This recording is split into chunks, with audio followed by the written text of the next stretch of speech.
The movie's called Polterheist. It's probably the most clickbaity kind of title that you're ever going to hear.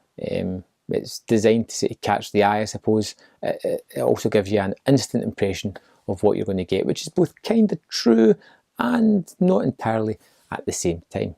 What we have here is the typical setup of a British movie. You have two kind of lackeys working for a gangster.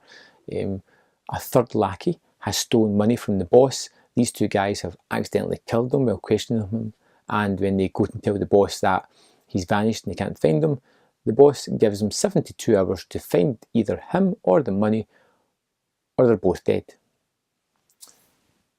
One of them has this grand idea.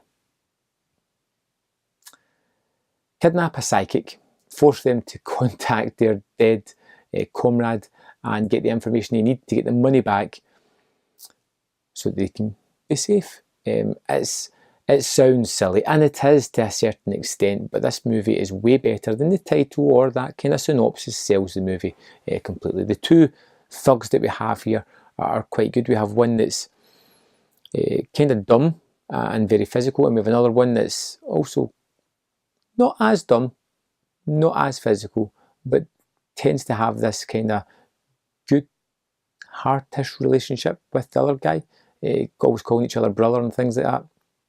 And the real VIP of the show is Joe Moosley, who plays Alice, the psychic in the movie. And this is where you're really going to love it, hate it, whatever. They go and contact this woman who's a kind of timid, shy psychic.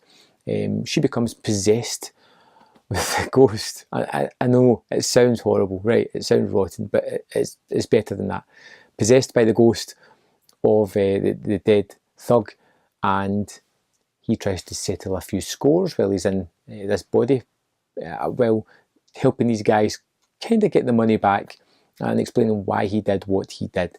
And the movie really gets by on the characters, and I would say Alice, Joe Moosley's performance is terrific because you really do buy her as this hardened thug character, one who was a little bit smarter and a little bit more vicious than the other two guys that he worked with. And you really do get this sort of physical performance as she changes into this hardened criminal, and pretty much guarantees that these two guys are going to do whatever he wants them to do. And it involves them going on heists to get this money back, and sort of working through personal issues that they had, the three of them together. And it's genuinely pretty fun.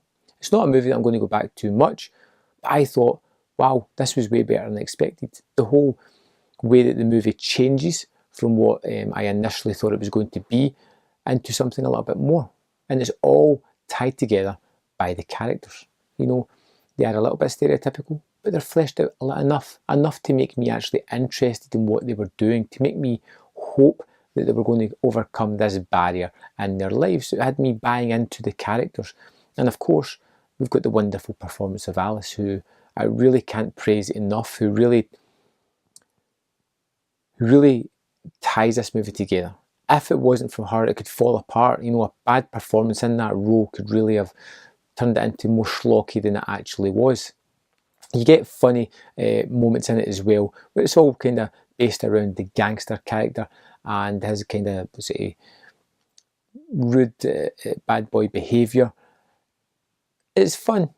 It's harmless. It doesn't really add too much to the movie, but it doesn't really detract from it either. What you want is you want to get to these three characters having their issues and kind of resolving them, which most of them do. Polterheist was fun and kind of forgettable. You know, it's a movie that I may go back to in a couple of years because I'm going to have fondish memories of it. It's not one that I'm going to remember and once go, oh, I watched that, I didn't like it. This is better than the title I imagined it was going to be, if that makes sense. Who knows? Anyway, check out the trailer. Let me know what you think of Polterheist in the comment box below, and I'll see you next time on Man vs Film.